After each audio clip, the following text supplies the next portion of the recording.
Assalamualaikum semua, jumpa lagi di channel Kembang Kapas.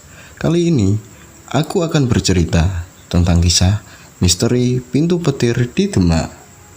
Tapi sebelumnya tolong bantu aku mengembangkan channel ini. Caranya mudah kok, cukup tekan tombol subscribe-nya dan jangan lupa tekan juga lonceng notifikasinya. Oke, tak perlu berlama-lama lagi, kita mulai ceritanya. Masjid Agung Demak merupakan masjid kuno yang dibangun oleh Raden Patah dari Kerajaan Demak dibantu para wali songo pada abad ke-15 Masehi.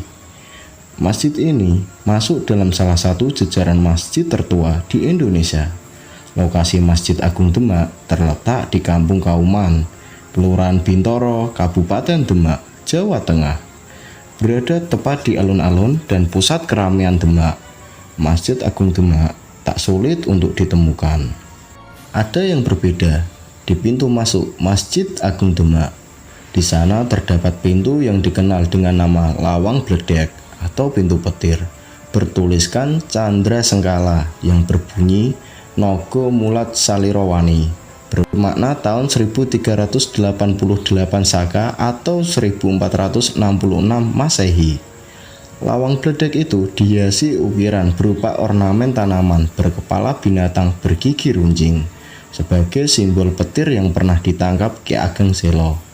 Dalam kitab Babat Tanah Jawi disebutkan Ki Ageng Selo adalah keturunan Raja Majapahit Brawijaya kelima. Pernikahan Brawijaya kelima dengan Putri Wandan Kuning melahirkan Bondan Kejawen atau Lembu Peteng. Lembu Peteng yang menikah dengan Dewi Nawangsih, putri Ki Ageng Tarub, menurunkan Ki Ageng Getas Pendawa.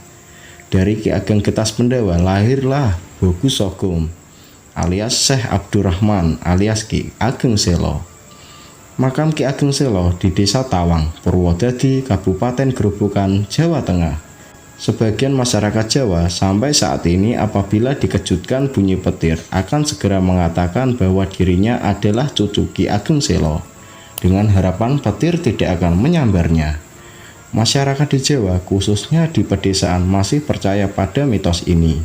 Bila terjadi petir berteriak sambil berkata, "Gandrik, aku putune Ki Ageng Selo," atau "Gandrik, aku cucu Ki Ageng Selo."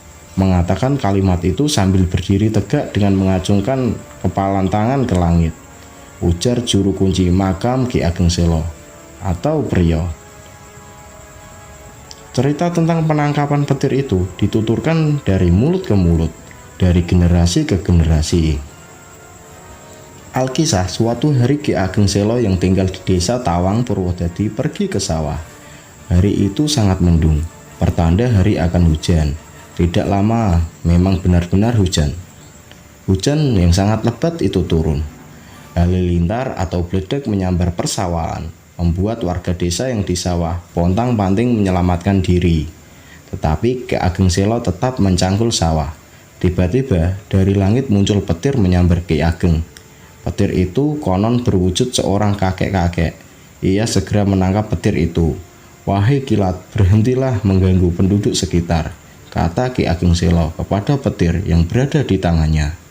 "Baiklah, aku tidak akan mengganggu penduduk lagi, juga beserta anak cucumu," jawab petir atau bledek. Oleh Ki Ageng Selo, petir itu kemudian diikat di pohon gandrik. Lega hati penduduk desa, mereka tidak takut lagi disambar petir jika ke sawah. Penduduk desa menyambut Ki Ageng Selo penuh rasa haru dan menyalami tangannya dengan mencium tangannya. Ia tetap meneruskan mencangkul sawahnya.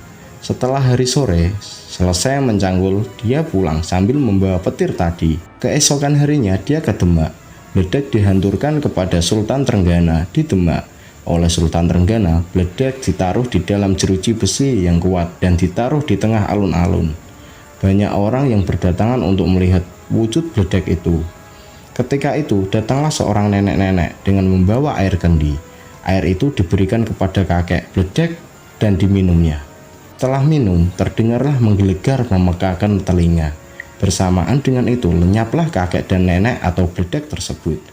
Sedang jeruji besi tempat mengurung kakek bledek hancur berantakan. Untuk mengenang kejadian itu, dibuat gambar kilat pada kayu berbentuk ukiran sebesar pintu masjid. Lantas mereka menyerahkan kepada Ki Ageng Selo. Dengan senang hati Ki Ageng Selo menerimanya dan dipasang di pintu depan Masjid Demak. Pintu itu masih bisa dilihat hingga sekarang. Kisah yang menjadi legenda itu masih menjadi tanda tanya sampai sekarang. Nah, itulah ceritaku kali ini. Jangan lupa like, komen, share, dan subscribe. Wassalamualaikum warahmatullahi wabarakatuh.